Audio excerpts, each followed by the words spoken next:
Atmosphere ಬಗ್ಗೆ ಗೊತ್ತಾಗಬೇಕು ನಮಗೆ. ಹಾಗಾದ್ರೆ ಅರ್ತ್ಸ್ ಅಟ್ಮಾಸ್ಫಿಯರ್ ಅಂದ್ರೆ ಏನು? envelope of air around the earth is called earth's atmosphere, and this air is the mixture of gases. This gas contains 78% of nitrogen, 21% of oxygen, and 1% of other gases like carbon dioxide, carbon monoxide, water molecules, dust particles, etc. So this density of the air is goes on decreases as we go up. ನಾವು ಮೇಲ್ಗಡೆ ಹೋಗ್ತಾ ಹೋದಂಗೆ density of the air ಕಡಿಮೆ ಆಗ್ತಾ ಹೋಗುತ್ತೆ, but electrical conductivity of the atmospheric air is goes on decreases, and this earth's atmosphere has no particular boundary. ಇಷ್ಟೇ boundary ಅಂತ ಇಲ್ಲ. ಆ ಡೆನ್ಸಿಟಿ ಆಫ್ ದ ಏರ್ ಕಡಿಮೆ ಆಗ್ತಾ ಹೋಗ್ತಾ ಹೋಗಿ ಎಲ್ಲಿ ಜೀರೋ ಆಗುತ್ತೆ ಅಲ್ಲಿಗೆ ಆ ಒಂದು ಅರ್ತ್ಸ್ ಅಟ್ಮಾಸ್ಫಿಯರ್ ಎಂಡ್ ಆಗುತ್ತೆ. So this earth's atmosphere is divided into the 4 layers. One is troposphere, second stratosphere, mesosphere, and fourth one is ionosphere, or nothing but the thermosphere. This troposphere extends up to the height of 10 km from the surface of earth. ಈ ಒಂದು earth surface ಇಂದ 10 kilometre height ತನಕ ಇರ್ತಕ್ಕಂಥದ್ದೇ ಈ ಒಂದು troposphere. ಈ ಒಂದು troposphere ಅಲ್ಲಿ ಇರ್ತಕ್ಕಂಥ density is 1 to 0.1 kg per meter cube. High density ಇದೆ, but comparatively other layers this electrical conductivity of the air is very less. ಜೊತೆಗೆ ಇದರಲ್ಲಿ ಈ ಒಂದು ಟ್ರೋಪೋಸ್ಪಿಯರ್ ಅಲ್ಲಿ temperature is decreases from 290 kilometre to 290 kelvin to 220 ಕೆಲ್ವಿನ್ಗೆ temperature decrease ಆಗುತ್ತೆ ಈ ಒಂದು ಟ್ರೋಪೋಸ್ಪಿಯರ್ ಅಲ್ಲಿ. Second one is stratosphere. It extends Second one is extends up to the 10 km to 50 km from the surface of earth. ಅಂದರೆ up to 50 kilometre ತನಕ ಇರುತ್ತೆ. ಅಂದರೆ 10 kilometre ತನಕ ಇರೋದು troposphere, then 10 km to 50 kilometre ತನಕ ಬರ್ತಕ್ಕಂಥದ್ದು all ಒಂದು reason ಅಲ್ಲಿ ಇರ್ತಕ್ಕಂಥದ್ದು ಈ ಒಂದು ಸ್ಟ್ರಾಟೋಸ್ಪಿಯರ್. ಈ ಒಂದು ಸ್ಟ್ರಾಟೋಸ್ಪಿಯರ್ ಅಲ್ಲಿ ಇರ್ತಕ್ಕಂಥ density again less than the troposphere, 0.1 to 10⁻³ kg per meter cube. ಜೊತೆಗೆ ಈ ಒಂದು ಸ್ಟ್ರಾಟೋಸ್ಪಿಯರ್ ಅಲ್ಲಿ ಟೆಂಪರೇಚರ್ ಇನ್ಕ್ರೀಸ್ ಆಗುತ್ತೆ from 220 kelvin to 280 kelvin. So ಈ ಒಂದು stratosphere contains the ozone layer. ಈ ಒಂದು ಓಝೋನ್ ಲೇಯರ್ ಥಿಕ್ನೆಸ್ ಎಷ್ಟಿದೆಪ್ಪ ಅಂದ್ರೆ 30 ಕಿಲೋಮೀಟರ್ ಇಂದ 50 ಕಿಲೋಮೀಟರ್ ಹೈಟ್ ಅಲ್ಲಿ, ಅಂದ್ರೆ ನಿಯರ್ಲಿ 20 ಕಿಲೋಮೀಟರ್ ಬಿಡ್ತಿರ್ತಕ್ಕಂಥ ಥಿಕ್ನೆಸ್ ಇರ್ತಕ್ಕಂಥ ಓಝೋನ್ ಲೇಯರ್ ಇರುತ್ತೆ ಈ ಒಂದು ಸ್ಟ್ರಾಟೋಸ್ಪಿಯರ್ ಅಲ್ಲಿ. This ozone layer absorbs the ultra violet radiations coming from the sun. So next third one is mesosphere. This mesosphere extends up to the 50 km to 65 km from the surface of earth. ಈ ಒಂದು reason ಅಲ್ಲಿ ಬರ್ತಕ್ಕಂಥದ್ದೇ ಈ ಒಂದು mesosphere. ಈ ಒಂದು mesosphere ಅಲ್ಲಿ density of the air is again less compared to the stratosphere, that is 10⁻³ kg per meter cube to 10⁻⁵ kg per meter cube. And in this mesosphere the temperature is decreases from 280 Kelvin to 180 Kelvin. So this is the cold layer ಅಂತನೂ ಸಹಿತ ಕರಿತೀವಿ. Mesosphere is also called cold layer because its temperature decreases from 280 Kelvin to 180 Kelvin. Next to fourth one is ionosphere. So this ionosphere extends from 65 km to 400 km from the surface of earth. Earth surface ಇಂದ 65 kilometre ಇಂದ 400 kilometre ಇರ್ತಕ್ಕಂಥ ಈ ಒಂದು larger outer most larger ಲೇಯರ್ಗೆ ನಾವು ionosphere ಅಂತ ಕರಿತೀವಿ. ಈ ಒಂದು ಐನೋಸ್ಪಿಯರ್ ಅಲ್ಲಿ ಇರ್ತಕ್ಕಂಥ density of air is very less, that is 10⁻⁵ kg per meter cube to 10⁻⁻10 kg per meter cube. Very less density of the air ಇದೆ, but electrical conductivity of air is very high compared to these two spheres. ಜೊತೆಗೆ ಈ ಒಂದು layer ಅಲ್ಲಿ ionosphere layer ಅಲ್ಲಿ temperature 180 kelvin ಇಂದ 700 ಕೆಲ್ವಿನ್ಗೆ rice ಆಗುತ್ತೆ, increase ಆಗುತ್ತೆ. ಇಲ್ಲಿ 180 ಕೆಲ್ವಿನ್ ಇತ್ತಪ್ಪ ಅಂತಂದ್ರೆ ದೆನ್ ಟಾಪ್ ಮೋಸ್ಟ್ ಲೇಯರ್ ಅಲ್ಲಿ last boundary of the surface ಅಲ್ಲಿ 700 ಕೆಲ್ವಿನ್ ಇರುತ್ತೆ. ಹಾಗಾಗಿ ವೆರಿ ಹೈ ಟೆಂಪರೇಚರ್ ಇಂದ this hot layer is also called thermo. ಈ ಒಂದು ಥರ್ಮೋ ಲೇಯರ್ ಅಂತಲೂ ಸಹಿತ ಕರಿತೀವಿ ಈ ಒಂದು ಐನೋಸ್ಪಿಯರ್ಗೆ. ಹಾಗಾದ್ರೆ ಈ ಒಂದು ಐನೋಸ್ಪಿಯರ್ ಥರ್ಮೋ ಲೇಯರ್ಗೆ ಐನೋಸ್ಪಿಯರ್ ಅಂತ ಯಾಕೆ ಕರಿತೀವಿ? Because ionisation takes place. ಹಾಗಾದ್ರೆ ಅಯನೈಜೇಷನ್ ಅಂದ್ರೆ ಏನು?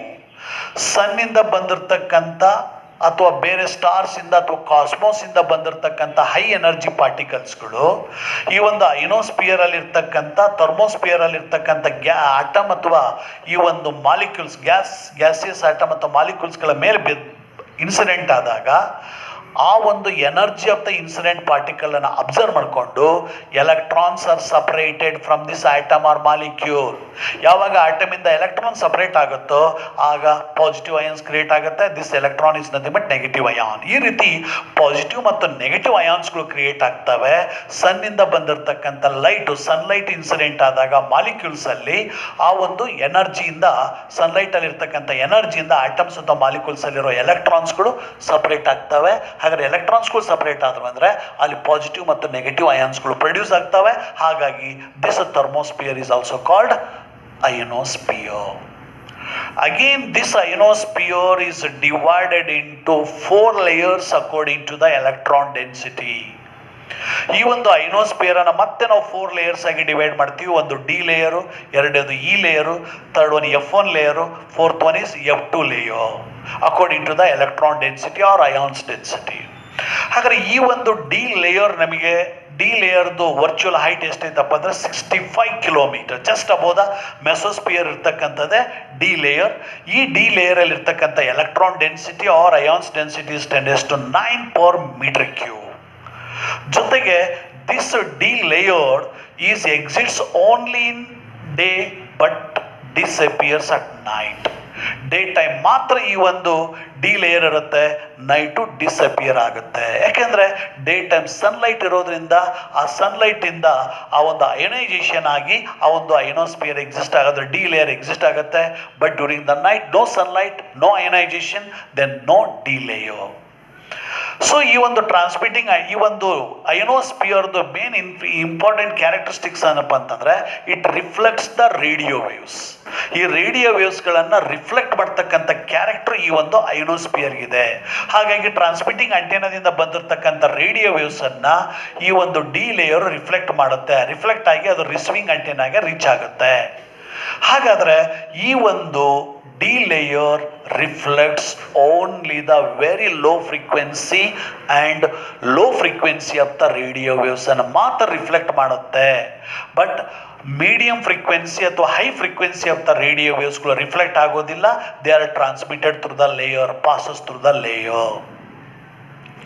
ಹಾಗಾಗಿ it is suitable only for low frequency and very low frequency of radio waves for reflection. ಅದೇ ರೀತಿ second one is the E layer. ಈ ಲೇಯರ್ದು ವರ್ಚುವಲ್ ಹೈಟ್ ಅಂದರೆ 100 ಕಿಲೋಮೀಟರ್, 65 ಕಿಲೋಮೀಟರಿಂದ 100 ಕಿಲೋಮೀಟರ್ ಹೈಟಲ್ಲಿ ಇರ್ತಕ್ಕಂಥದ್ದೇ ಈ ಒಂದು ಇ ಲೇಯರ್. ಈ ಒಂದು ಇ ಲೇಯರಲ್ಲಿ ಇರ್ತಕ್ಕಂಥ electron density is 2 × 10⁻11 kg 11 per meter cube. ಅಂದರೆ ಯೂನಿಟ್ ವಾಲ್ಯೂಮಲ್ಲಿ ಇಷ್ಟು ಎಲೆಕ್ಟ್ರಾನ್ಸ್ ಇದೆ ಅಥವಾ ಅಯಾನ್ಸ್ ಇದೆ. ಹಾಗಾಗಿ ಇದು ಕಂಪೇರ್ ಮಾಡಿದರೆ electron density is more. Electron density ಜಾಸ್ತಿ ಇದೆ ಅಂದರೆ electrical conductivity is high. So ಈ ಒಂದು ಈ ಲೇಯರಲ್ಲಿ ಇರ್ತಕ್ಕಂಥ ಕ್ರಿಟಿಕಲ್ ಫ್ರೀಕ್ವೆನ್ಸಿ ಎಷ್ಟಪ್ಪ ಅಂದರೆ 4 MHz. ಹಾಗಾದ್ರೆ ಕ್ರಿಟಿಕಲ್ ಫ್ರೀಕ್ವೆನ್ಸಿ ಅಂದರೆ the particular maximum frequency of the radio waves at which the ionosphere reflects them. ಅಂದರೆ ಯಾವೊಂದು ಪರ್ಟಿಕ್ಯುಲರ್ ಹೈ ಫ್ರೀಕ್ವೆನ್ಸಿ ಇರ್ತಕ್ಕಂಥ ರೇಡಿಯೋ ವೇವ್ಸನ್ನು ಆ ಒಂದು ಅಯನೋಸ್ಪಿಯರ್ ರಿಫ್ಲೆಕ್ಟ್ ಮಾಡುತ್ತೋ, reflects back. So that particular high frequency of the radio waves is called critical frequency. ಹಾಗಾದ್ರೆ ಈ ಲೇಯರಲ್ಲಿ ಇರ್ತಕ್ಕಂಥ ಕ್ರಿಟಿಕಲ್ ಫ್ರೀಕ್ವೆನ್ಸಿ 4 MHz ಇದೆ. ಅದರ ಅಪ್ ಟು 4 MHz ಫ್ರೀಕ್ವೆನ್ಸಿ ಇರ್ತಕ್ಕಂಥ ರೇಡಿಯೋ ವೇವ್ಸ್ ಅನ್ನು ರಿಫ್ಲೆಕ್ಟ್ ಮಾಡುತ್ತೆ. ಮೋರ್ ದೆನ್ 4 MHz ಫ್ರೀಕ್ವೆನ್ಸಿ ಇರ್ತಕ್ಕಂಥ ರೇಡಿಯೋ ವೇವ್ಸ್ಗಳು ರಿಫ್ಲೆಕ್ಟ್ ಆಗಲ್ಲ, ಬಟ್ ಅವು ಪಾಸಸ್ ಥ್ರೂ ಆರ್ ಅಬ್ಸರ್ವ್ ಮಾಡ್ಕೊಂಡ್ಬಿಡುತ್ತೆ ಈ ಒಂದು ಈ ಲೇಯರು. ಸೊ ಜೊತೆಗೆ ಈ ಒಂದು ಈ layer is also exits only during day but disappears at night. ಈ ಒಂದು ಈ ಲೇಯರು ಸಹಿತ ಡೇ ಟೈಮಲ್ಲಿ ಮಾತ್ರ ಇರುತ್ತೆ, ನೈಟ್ ಟೈಮು ಡಿಸಪಿಯರ್ ಆಗುತ್ತೆ. Because no sunlight during the night and day ಟೈಮಲ್ಲಿ ಸನ್ಲೈಟ್ ಇರೋದ್ರಿಂದ ಅಯನೈಸೇಷನ್ ಆಗಿ ಅಲ್ಲಿ ಆ ಒಂದು ಅಯನೋಸ್ಪಿಯರ್ ಎಕ್ಸಿಸ್ಟ್ ಆಗುತ್ತೆ. ಜೊತೆಗೆ ದಿಸ್ ಈ layer is suitable only for medium frequency radio waves. ಅಂದರೆ ಮೀಡಿಯಂ ಫ್ರೀಕ್ವೆನ್ಸಿ ಇರ್ತಕ್ಕಂಥ ರೇಡಿಯೋ ವೇವ್ಸ್ಗಳು ಟ್ರಾನ್ಸ್ಮಿಟಿಂಗ್ ಆಂಟೆನಿಂದ ಬಂದು ಇನ್ಸಿಡೆಂಟ್ ಆದಾಗ ಅವುಗಳನ್ನು ರಿಫ್ಲೆಕ್ಟ್ ಮಾಡಿ ಈ ಒಂದು ರಿಸೀವಿಂಗ್ ಆಂಟೆನಾಗೆ ರಿಫ್ಲೆಕ್ಟ್ ಮಾಡುತ್ತೆ. Then third one is F1 layer. ಈ ಒಂದು F1 ಲೇಯರ್ಡ್ ವರ್ಚುವಲ್ ಹೈಟ್ ಈಸ್ 180 ಕಿಲೋಮೀಟರ್. ಅಂದರೆ 100 ಕಿಲೋಮೀಟರಿಂದ 180 ಕಿಲೋಮೀಟರ್ ಹೈಟ್ ತನಕ ಇರ್ತಕ್ಕಂಥದ್ದೇ ಈ ಒಂದು ಐನೋಸ್ಪಿಯರಲ್ಲಿ ಇರ್ತಕ್ಕಂಥ ಈ ಒಂದು ಲೇಯರ್ಗೆ F1 ಲೇಯರ್ ಅಂತ ಕರಿತೀವಿ. ಈ ಒಂದು F1 ಲೇಯರಲ್ಲಿ ಇರ್ತಕ್ಕಂಥ electron density is more than the E layer, that is 3 × 10⁻11 per metre cube. Unit volume ಅಲ್ಲಿ ಇಷ್ಟು ಎಲೆಕ್ಟ್ರಾನ್ ಡೆನ್ಸಿಟಿ, ಅಯಾನ್ ಡೆನ್ಸಿಟಿ ಇದೆ. ಅಂದರೆ ಕಂಪೇರ್ಡ್ ಟು ದಿಸ್ ಈ layer, electrical conductivity of the air is more in the F1 layer. ಜೊತೆಗೆ ಇದರ ಒಂದು critical frequency ಎಷ್ಟೈತೆ ಅಂದರೆ 5 ಮೆಗಾಹರ್ಟ್ಜ್. ಇಲ್ಲಿ 4 ಮೆಗಾಹರ್ಟ್ಜ್ ಇದ್ದರೆ ಕ್ರಿಟಿಕಲ್ ಫ್ರೀಕ್ವೆನ್ಸಿ ಇಂದ F1 ಲೇಯರ್ ಈಸ್ 5 ಮೆಗಾಹರ್ಟ್ಜ್ ಇದೆ.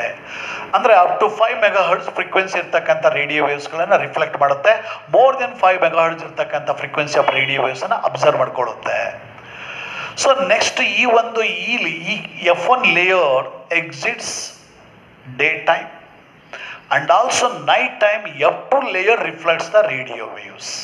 ಅಂದರೆ ಈ ಒಂದು F1 ಲೇಯರು ಡೇ ಟೈಮಲ್ಲಿ ಎಕ್ಸಿಸ್ಟ್ ಆಗಿರುತ್ತೆ, ಬಟ್ ನೈಟ್ ಟೈಮಲ್ಲಿ ಮರ್ಜ್ ಆಗಿರ್ತಕ್ಕಂಥ F2 layer reflects the incident radio waves.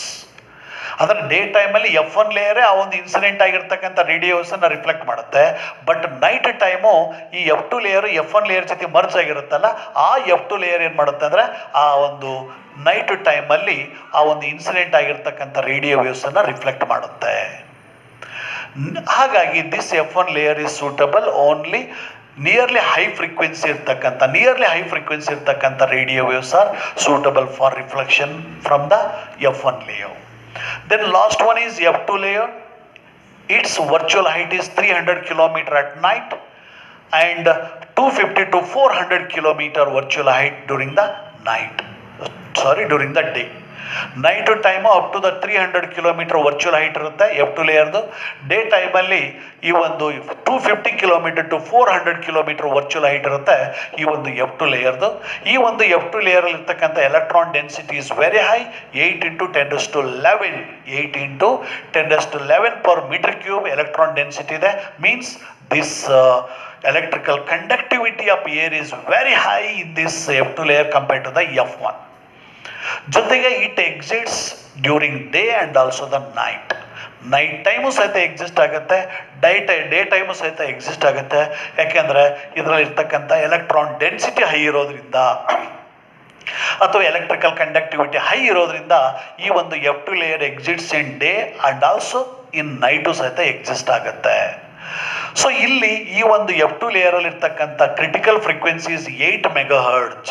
ಅಂದರೆ ಅಪ್ ಟು 8 ಮೆಗಾಹರ್ಟ್ಜ್ ಇರ್ತಕ್ಕಂಥ high frequency of the radio ವೇವ್ಸನ್ನು ರಿಫ್ಲೆಕ್ಟ್ ಮಾಡುತ್ತೆ. ಅಂದರೆ ಟ್ರಾನ್ಸ್ಮಿಟಿಂಗ್ ಆಂಟೆನಾದಿಂದ ಬಂದಿರತಕ್ಕಂಥ ಅಪ್ ಟು 8 ಮೆಗಾಹರ್ಟ್ಜ್ ಅಥವಾ ಅಪ್ ಟು 8 ಮೆಗಾಹರ್ಟ್ಜ್ ಫ್ರೀಕ್ವೆನ್ಸಿ ಇರ್ತಕ್ಕಂಥ ರೇಡಿಯೋ ವೇವ್ಸನ್ನು ರಿಫ್ಲೆಕ್ಟ್ ಮಾಡಿ ಆ ಒಂದು ರಿಸೀವಿಂಗ್ ಆಂಟೆನಾಗೆ ಕಳಿಸ್ಕೊಡುತ್ತೆ.